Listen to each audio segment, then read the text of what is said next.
दोस्तों आज का ये जो वीडियो है, इस वीडियो में हम लोग किसी भी इंडिविजुअल का रेसिडेंशियल स्टेटस जानेंगे कि कब वो रेसिडेंट इन इंडिया कहलाएगा, कब ये नॉन रेसिडेंट ऑफ इंडिया कहलाएगा। तो हम लोग थोड़ा आइए इस कंसेप्ट को थ्योरेटिकली समझ लेते हैं, उसके बाद प्रैक्टिकली देखेंगे, दो इलस्ट्रेशन देखेंगे, एकदम इजीली समझ में आ जाएगा। किसी भी इंडिविजुअल को टैक्सेशन पॉइंट ऑफ व्यू से दो कैटेगरी में डिवाइड किया जा सकता है, resident in India and non resident in India. जो रेसिडेंट ऑफ इंडिया होता है उनको फर्दर दो कैटेगरी में डिवाइड किया जा सकता है, ordinary resident, non ordinary resident. तो आइए हम लोग समझते हैं कि रेसिडेंट इन इंडिया का कंसेप्ट और नॉन रेसिडेंट इन इंडिया का कंसेप्ट ये दोनों होता क्या है, एकदम इजीली समझेंगे आसान भाषा में। देखिए, इनकम टैक्स एक्ट, उसमें section 6 subsection 1, section 6 subsection 1 clause A and clause B and clause C, तीन क्लॉज थे, लेकिन जो कि क्लॉज बी अब नहीं है, रिपील्ड हो चुके हैं। तो क्लॉज ए और clause C, section 6(1)(a and section 6(1)(c, ये दो कंडीशन मेंशन करता है। तो ये कंडीशन क्या है? तो as per section 6 subsection 1 clause ए, ये कहता है कि कोई भी इंडिविजुअल को, किसी भी इंडिविजुअल को ये कहलाने के लिए कि वो रेसिडेंट इन इंडिया है, क्या कंडीशन फुलफिल करना पड़ेगा?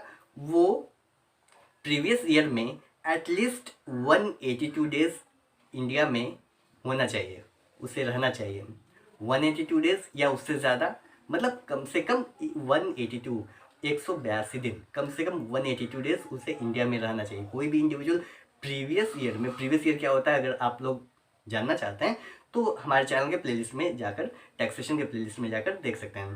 तो प्रीवियस ईयर में उसे 182 डेज मिनिमम रहना पड़ेगा। या दूसरा भी कंडीशन है, दूसरा कंडीशन ये कहता है, चलो कोई बात नहीं, प्रीवियस ईयर में 182 दिन नहीं है, 60 दिन तो कम से कम रहिएगा ना। चलिए आप 60 दिन कम से कम, उससे भी ज़्यादा है, सही है, अच्छी बात है, 60 दिन कम से कम 60 डेज।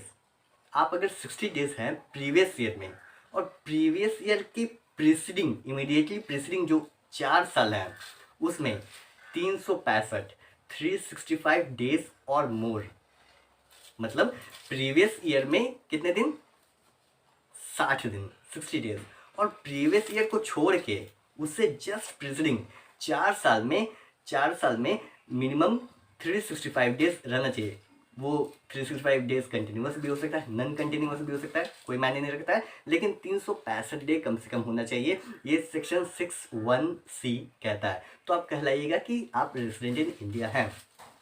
अब नॉन रेसिडेंट ऑफ इंडिया क्या होता है?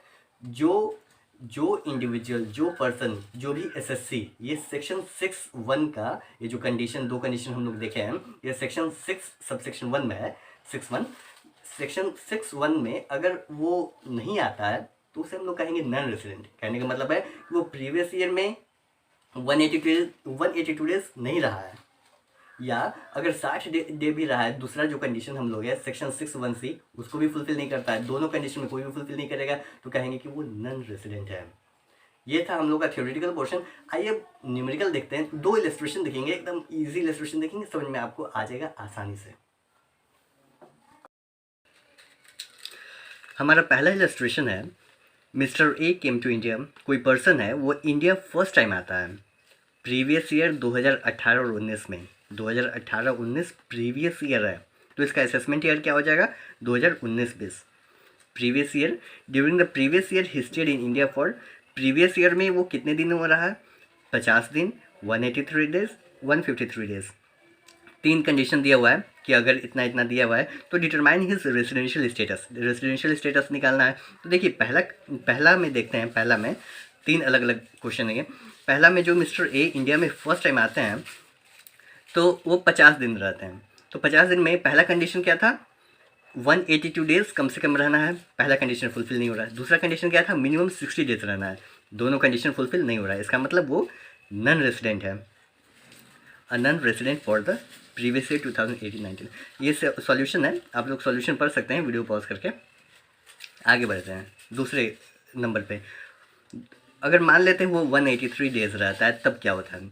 183 डेज रहता है तो पहला कंडीशन क्या था? मिनिमम 182 डेज रहना है, तो ये फुलफिल कर रहा है, 183 डेज है, तो ये कहलाएगा resident in India for the previous year 2018-19। तीसरा कंडीशन 153 डेज, पहला 153 डेज, दो कंडीशन हम लोग का था, दोनों कंडीशन में पहला कंडीशन था 182 डेज मिनिमम, 182 डेज नहीं है, पहला कंडीशन खत्म। दूसरा कंडीशन कम से कम 60 दिन, हाँ 60 दिन से ज़्यादा तो है, लेकिन उससे प्रीसीडिंग जो 4 साल है उसमें वो 365 दिन रहना चाहिए, 365 डेज। लेकिन यहाँ पे प्रीसीडिंग देखिएगा, ये तो फर्स्ट टाइम आया है ना, first time came to India, first time आया, तो प्रीसीडिंग 4 ईयर्स का तो बात ही नहीं होता है, तो दूसरा कंडीशन भी फुलफिल नहीं हुआ। तो हम लोग कहेंगे, इसका सॉल्यूशन देख लीजिए, हम लोग कहेंगे he is a non resident for the previous year 2018 to 19। ये सॉल्यूशन है तीनों का, आप वीडियो पॉज करके देख सकते हैं। आइए हम लोग नेक्स्ट इलस्ट्रेशन पे देखते हैं। नेक्स्ट इलस्ट्रेशन हमारा है B, a British national comes to India for the first time during 2014 to 15। British national है, इंडिया में आता है फर्स्ट टाइम 2014-15 में। During the financial year 2014-15, 15-16, 16-17, 17-18, 18-19 he was in India for कितना दिन, 55, 55 डेज, 60, 80, 160, 70 डेज दिया हुआ है respectively. Determine his residential status for the assessment year 2019-20। Residential status इसका निकालना है कि वो रेजिडेंट इन इंडिया कहलाएगा या नॉन रेजिडेंट इन इंडिया कहलाएगा, क्या कहलाएगा। तो देखिए, फॉर द असेसमेंट ईयर 2019-20 के लिए निकालना है, ये असेसमेंट ईयर है, तो इसका प्रीवियस ईयर क्या हो जाएगा 2018-19। ड्यूरिंग द प्रीवियस ईयर 2018-19, कहाँ है प्रीवियस ईयर 2018-19, प्रीवियस ईयर में कितना दिन रहा है 70 दिन। He was India for 70 days and during 4 immediately preceding previous year, उससे प्रीसीडिंग 4 प्रीवियस ईयर देखना है, 18 से 4 साल पीछे। तो यहाँ हम लोग दिए हुए हैं, लिखे हुए हैं 18-19 का है प्रीवियस ईयर। 18-19 से पहले क्या आएगा 17-18 आएगा, 17-18 2017-18 में कितने दिन 160 दिन, 2017-18 में 160 दिन। फिर 2016-17 में कितना दिन 80 दिन, 80 दिन। 2015-16 में 60 दिन, 60 दिन। 2014-15 में 55 डेज, 55 दिन आ गया। टोटल ऐड करने पर 4 साल हो गया, टोटल ऐड करने पर 355 डेज आ रहा, लेकिन हम लोग को कितना दिन चाहिए था 365 डेज चाहिए था, जो कि कम पड़ रहा। तो इसलिए हम लोग कहेंगे दस he does not satisfy section 6 subsection 1 and consequently he is a non resident in India for the previous year 2018 to 19। तो ये था, आई होप आप लोगों को समझ में आ गया होगा। तो वीडियो को लाइक ज़रूर कर दीजिए और कमेंट करके बताइए, लाइक करते हैं तो हमें थोड़ा मोटिवेशन मिलता है, अच्छा लगता है वीडियो बनाने में। तो चलिए मिलते हैं नेक्स्ट वीडियो में, थैंक्स फॉर वॉचिंग।